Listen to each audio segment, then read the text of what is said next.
ఇవాళ పార్లమెంట్ లో జరుగుతున్నటువంటి చర్చ అంశం వేరు, డిలిమిటేషన్ ఉమెన్ రిజర్వేషన్ బిల్లు.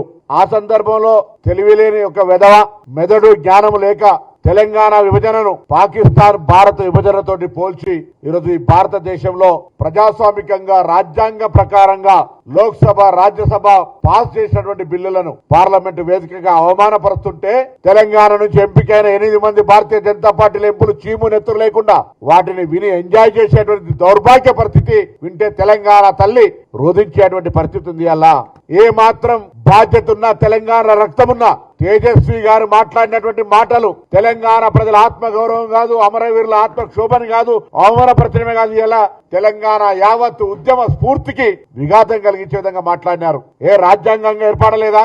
ఇంత పెద్ద దీర్ఘకాలిక ప్రజల ఆకాంక్షకు కాంగ్రెస్ పార్టీ నిర్ణయం తీసుకొని ఆనాడు భారతీయ జనతా పార్టీ కీర్తిశేషులు సుష్మా స్వరాజ్ గారు రాజ్యాంగ ప్రకారంగా పార్లమెంట్ లో మద్దతు ఇస్తే ఇవాళ ఈ యొక్క ప్రధానమంత్రి నుంచి మొదలుకొంటే మొన్నవరో తెలుగుదేశం ఆంధ్ర ఎంపీ కూడా పార్లమెంట్ గురించి కూడా మాట్లాడుతూ ఉండే, తెలంగాణ విభజన గురించి మాట్లాడుతూ ఉండే. ప్రతి ఒక్కరికి చురుకునైతుంది బిడ్డ, జాగ్రత్త.